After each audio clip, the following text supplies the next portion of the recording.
नमस्कार बच्चों, मैं आपका शिक्षक अभिषेक भारद्वाज आज फिर से आप लोगों के सामने उज्ज्योत के इस ई लर्निंग प्लेटफॉर्म में कुछ वस्तुनिष्ठ प्रश्न जो आपके आगामी बोर्ड परीक्षा में आपकी सहायता करेगा वो लेके आया हूँ।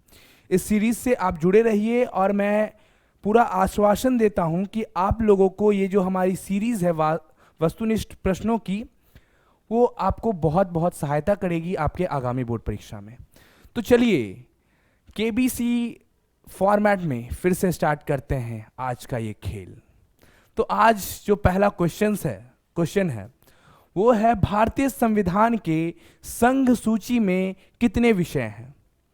देखिए, इसका आंसर जानने से पहले एक बात मैं बता देता हूं कि जो हमारा जो कोर्स है उज्ज्योत के ऐप पे, उसमें इन सभी ऑब्जेक्टिव्स से रिलेटेड जो भी सब्जेक्टिव मैटर है वो बहुत ही डिटेल्ड मैनर में हमारे शिक्षकों द्वारा हमारे जो शिक्षक हैं वो पढ़ाए हैं। आप अगर चाहें तो इन सभी चीज़ों को आप उज्ज्योत के उस प्लेटफॉर्म पे जाके देख सकते हैं। तो जो हमारे विद्यार्थी देख रहे होंगे उज्ज्योत वाले, वो इनका आंसर जानते होंगे क्योंकि हम लोगों ने उन्हें उसी मैनर में पढ़ाया है। तो आप भी जुड़िए और लाभ उठाइए। तो आइए, जो क्वेश्चन है भारतीय संविधान के संघ सूची में कितने विषय हैं। Option A 98, option B 92, option C 99 या डी 100। तो देखिए बच्चों, ये जो संघीय सूची है, इस तरह की 3 सूचियां हैं हमारे भारतीय संविधान में। संघीय सूची, राज्य सूची और समवर्ती सूची। कितनी सूचियां? 3 तरह की, संघीय सूची, राज्य सूची और समवर्ती सूची। संघीय सूची में वैसे वैसे विषय हैं जिन पे कानून कौन बनाता है? हमारा केंद्र सरकार बनाता है, ठीक है। राज्य सूची में वैसे विषय हैं जिन पे कानून राज्य सरकार बनाता है। और समवर्ती सूची में ऐसे विषय हैं जिन पे कानून केंद्र एवं राज्य दोनों मिलकर बनाते हैं। लेकिन जब हायरार्की की बात आए, मतलब कौन सबसे ऊपर है, सुपीरियॉरिटी की बात आए, प्रधानता की बात आए, तो जो समवर्ती सूची में है, राज्य के ऊपर हावी कौन हो जाता है? केंद्र हो जाता है बच्चों, ठीक है। समझ रहे हैं कि समवर्ती सूची में केंद्र और राज्य दोनों मिलकर बनाएगा कानून, लेकिन ज्यादा किसका पावर है? केंद्र का, ठीक है। तो इसका जो आंसर होगा वो होगा आपका 98। यानी वर्तमान में 98 विषय जो हैं वो आपके संघ सूची में है। जिस समय भारत आजाद हुआ था उस समय 97 विषय थे। कितने? 97 विषय थे, ठीक है। Coming to the next question कि भारतीय संविधान में किसका उल्लेख नहीं है, ठीक है। एक बात और बच्चों, चीटिंग मत कीजिएगा। मैंने फर्स्ट क्लास से ही आप लोगों को बोला है कि जब जब हमारे ये जो वस्तुनिष्ठ का जो सीरीज आप देख रहे हो, जो वीडियो देख रहे हो, तो पेन और कॉपी हमेशा अपने साथ रखिए। और जितने भी एक्स्ट्रा मटेरियल मैं यहाँ आपको दे रहा हूं, हमारे शिक्षक जो देते हैं आपको, उसे नोट डाउन कीजिए, वो आपको बहुत उपयोगी होगा, ठीक है। आइए, तो भारतीय संविधान में किसका उल्लेख नहीं है, मतलब संविधान में कौन सा चीज नहीं लिखा गया है? मौलिक अधिकार, मूल कर्तव्य, शासन व्यवस्था या नीति निर्देशक तत्व। आंसर जानने से पहले जो जानते हैं वो कमेंट जरूर कीजिएगा, ठीक है। आंसर जानने से पहले सभी के बारे में कुछ कुछ फैक्ट्स जानते हैं हम लोग। आइए, मौलिक अधिकार ये क्या होता है भाई? मौलिक का मतलब क्या? मूलभूत, ऐसे अधिकार जो आवश्यक हैं, जो सबसे निचले स्तर पे है, मतलब जिनका होना एकदम अनिवार्य है आपके जीवन में, उसे बोलते हैं मौलिक अधिकार, ठीक है। तो ये मौलिक अधिकार हमारे भारतीय संविधान में लिखा हुआ है, ठीक है। आपको आर्टिकल जो है, आर्टिकल 12 से लेके 35 तक मौलिक अधिकार का वर्णन किया गया है। किसमें? भारतीय संविधान के भाग 3 में, ठीक है। मूल कर्तव्य, अब जिस तरह से जो मौलिक अधिकार है उस तरह से मूल कर्तव्य, कर्तव्य का मतलब क्या? ड्यूटी, जो आपको करना है। किसके लिए ये मूल कर्तव्य है? हमारे और आपके जैसे नागरिकों के लिए ये मूल कर्तव्य का वर्णन हमारे संविधान में किया गया है। ये आपको भाग 4 का क में है मूल कर्तव्य, ठीक है। आपको आर्टिकल बोला जाए तो 51 का ए में, आर्टिकल 51 का ए में भाग 4 का क में इसका उल्लेख किया गया है, ठीक है। आइए, शासन व्यवस्था, भारत में किस प्रकार की शासन व्यवस्था है? भारत में बच्चों एकात्मक एवं संघीय शासन व्यवस्था का मिश्रण, that is known as quasi federal system, मतलब अर्ध संघीय शासन व्यवस्था। तो भारत में किस तरह की शासन व्यवस्था है? अर्ध संघीय शासन व्यवस्था है। और वो किसका मिश्रण है बच्चों? तो संघीय शासन व्यवस्था और एकात्मक शासन व्यवस्था का मिश्रण है। ठीक है। नीति निर्देशक तत्व, तो देखिए ये जो नीति निर्देशक तत्व हैं बच्चों, वो आपको 36 से लेकर के 51 तक आर्टिकल में आते हैं। ठीक है। और संविधान के भाग 4 में आते हैं। तो देखिए, आपको मौलिक अधिकार जब है तभी ना लिखा हुआ संविधान में, मूल कर्तव्य होगा तभी ना लिखा हुआ है, नीति निर्देशक तत्व है तभी ना लिखा हुआ है। लेकिन जो शासन व्यवस्था है बच्चों, वो हमारे भारतीय संविधान में कहीं उल्लेख नहीं किया गया है कि भारत में किस प्रकार की शासन व्यवस्था होगी। लेकिन ये एक रिवाज चलते आया है कि इस तरह का शासन व्यवस्था है। ठीक है। तो क्या किसका उल्लेख नहीं है? शासन व्यवस्था का उल्लेख भारतीय संविधान में नहीं किया गया है। आइए नेक्स्ट क्वेश्चन, राज्य में राज्यपालों की नियुक्ति किसके द्वारा की जाती है? एक और क्वेश्चन इसके साथ आप कमेंट में बताइएगा कि अभी वर्तमान में बिहार के राज्यपाल कौन है। ये आपका होमवर्क रहा। ठीक है, कि राज्यपालों की नियुक्ति कौन करते हैं? प्रधानमंत्री द्वारा, मुख्य न्यायाधीश द्वारा, राष्ट्रपति द्वारा, संसद द्वारा। चलिए, प्रधानमंत्री कौन होते हैं? कौन है प्रधानमंत्री भाई? मोदी साहब। ठीक है, मोदी जी हैं, हर हर मोदी घर घर मोदी।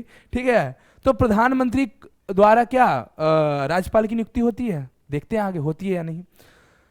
ये केंद्र में होते हैं। मुख्य न्यायाधीश कहां होते हैं बच्चों?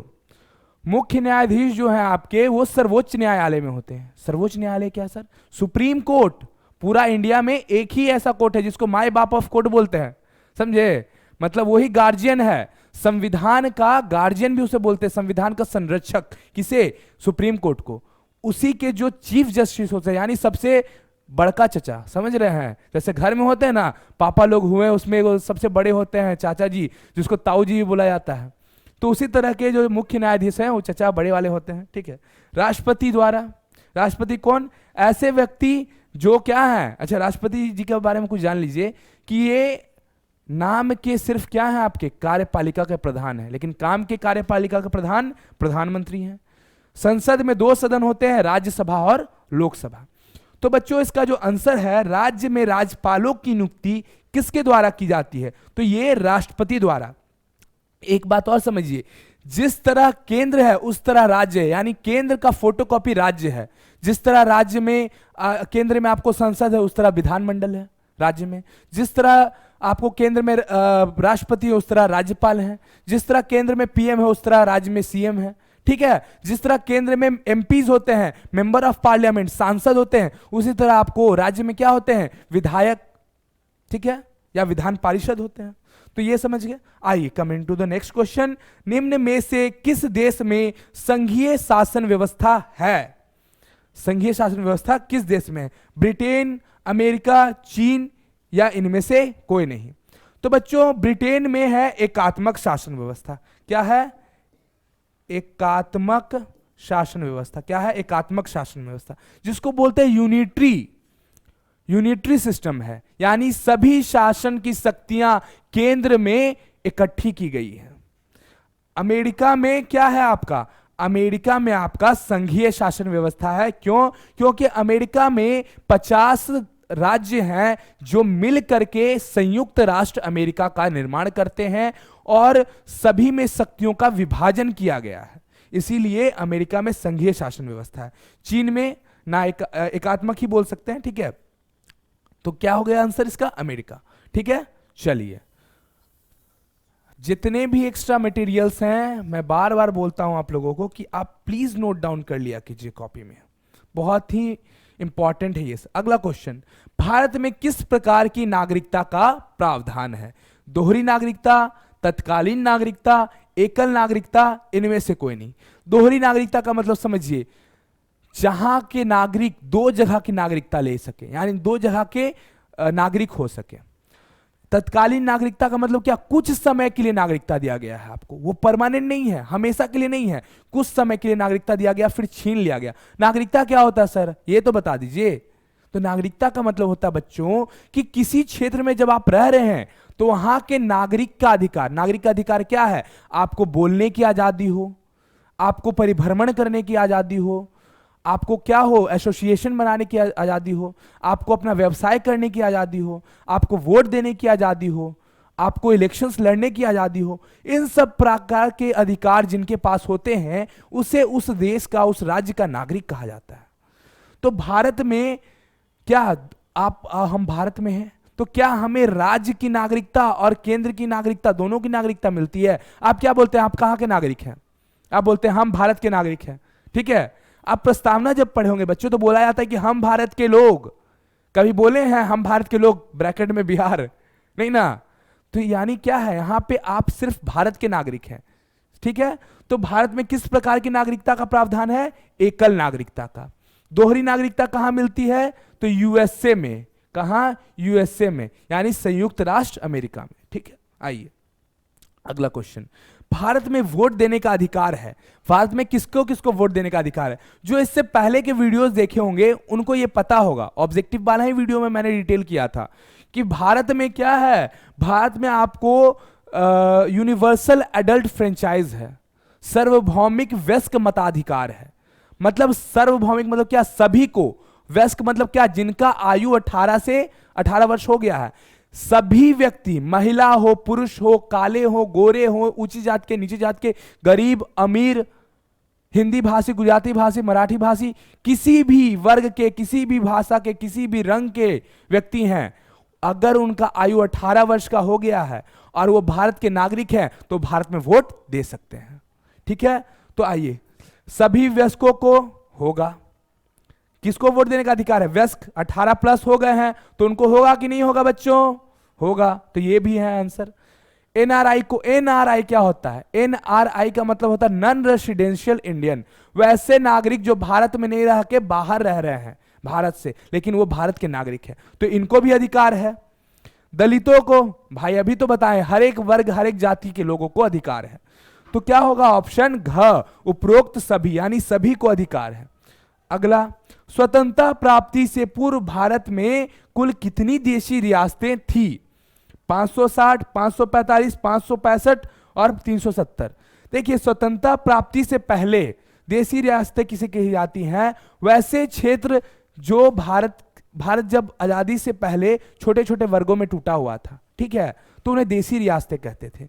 तो उस समय भारत में कुल 565 देशी रियासतें थी, जिसमें से जब आजाद हुआ भारत तो भारत के पास आया 13 जो देशी रियासत है, ये किसके पास गया बच्चों, ये गया पाकिस्तान के पास।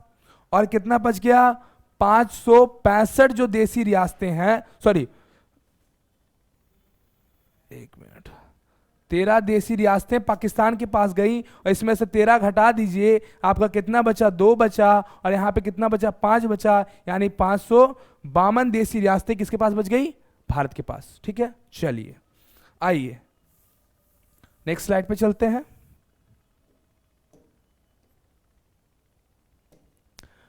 लौह पुरुष के नाम से जाने जाते थे, कौन जाने जाते थे? देखिए, मोहनदास करमचंद गांधी, पंडित जवाहरलाल नेहरू, भगत सिंह या सरदार पटेल, ठीक है। मोहनदास करमचंद गांधी, जिनको गांधी जी बापू भी कहते हैं, लेकिन इनको बापू की उपाधि, राष्ट्रपिता की उपाधि जो है, राष्ट्रपिता भी बोलते हैं, लेकिन ऑफिशियली रूप से इनको राष्ट्रपिता की उपाधि नहीं दी गई है, इसका कोई उल्लेख नहीं है। बापू के नाम से जानते हैं इन्हें, ठीक है। महात्मा का भी उपाधि दिया गया है इनको, ठीक है। पंडित जवाहरलाल नेहरू, ये हमारे भारत के पहले क्या थे, प्रधानमंत्री थे, ठीक है। भगत सिंह, आप जानते हैं ये गरम दल के नेता रहे हैं, इन्होंने आजादी के लिए अपनी शहादत दी। सरदार वल्लभ भाई पटेल, इनको सरदार की उपाधि बारदोली आंदोलन के समय मिली थी। सरदार की उपाधि कब मिली थी, बारदोली आंदोलन के समय मिली थी। और इन्होंने ही पूरे भारत का क्या किया था, एकीकरण किया था, यानी छोटे छोटे देशी रियासतों को जोड़ करके भारत को एक अखंड भारत के रूप में बना के रखा था, ठीक है। तो उसी समय इन्हें क्या, लौह पुरुष के नाम से किन्हें जाना जाता है, सरदार वल्लभ भाई पटेल को, ठीक है। इनकी स्टैचू कहां है, कमेंट में जरूर बताइएगा। अभी विश्व की सबसे बड़ी मूर्ति है वो, ठीक है। आइए अगला क्वेश्चन, निम्न में से कौन सा विषय संघ सूची का है? अभी हमने बताया कि संघ सूची क्या होती है, कृषि, शिक्षा, पुलिस या संचार। तो देखिए बच्चों, जो संचार है वो आपका क्या है, संघ सूची का विषय है। जितने भी इंपॉर्टेंट विषय हैं वो संघ सूची में आते हैं। रेस्ट ऑफ द कृषि, पुलिस और शिक्षा जो है वो आपको राज्य सूची के अंतर्गत आता है। शिक्षा जो है वो समवर्ती सूची में भी आता है। ठीक है, अगला क्वेश्चन और आज का अंतिम क्वेश्चन, निम्न में से किस देश का संविधान अलिखित संविधान है? मतलब ऐसा संविधान जो लिखा हुआ नहीं है। तो सर संविधान ही कैसा है? देखिए, अलिखित का मतलब ऐसा नहीं कि वो लिखा हुआ नहीं है। अलिखित का मतलब लिखा तो हुआ है लेकिन अलग अलग डॉक्यूमेंट्स हैं। मतलब जैसे भारत का संविधान एक मोटा किताब है, उस तरह से एक जगह पे उसका कंपाइलेशन नहीं किया गया है, उसको संयुक्त रूप से रखा नहीं गया है, बल्कि अलग अलग डॉक्यूमेंट्स में कोई जजमेंट हुआ है, ठीक है, कोई रिवाज है, उस आधार पे वहां का संविधान है। तो अलिखित संविधान कहाँ का है? ब्रिटेन का। भारत का लिखित संविधान है और सबसे बड़ा संविधान है। लिखित के साथ सबसे बड़ा, एलिफेंट साइज कॉन्स्टिट्यूशन कहते हैं बच्चों इसे।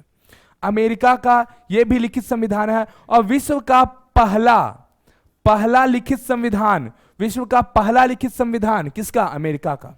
ठीक है, ऑस्ट्रेलिया का भी लिखित संविधान है।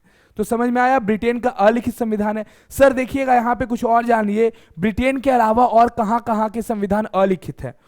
देखिए, ओमान, ठीक है, ओमान आपका गल्फ कंट्री है, नोमान, न्यूजीलैंड, ठीक है, Oman, Noman, New Zealand, Saudi Arabia, ठीक है, ये सब आपके ऐसे कंट्रीज हैं जहां के संविधान अलिखित फॉर्मेट में। ठीक है, तो बच्चों ये था आज का कुछ, आप नोट डाउन कर लीजिएगा इसको, ठीक है, स्क्रीनशॉट ले लीजिएगा।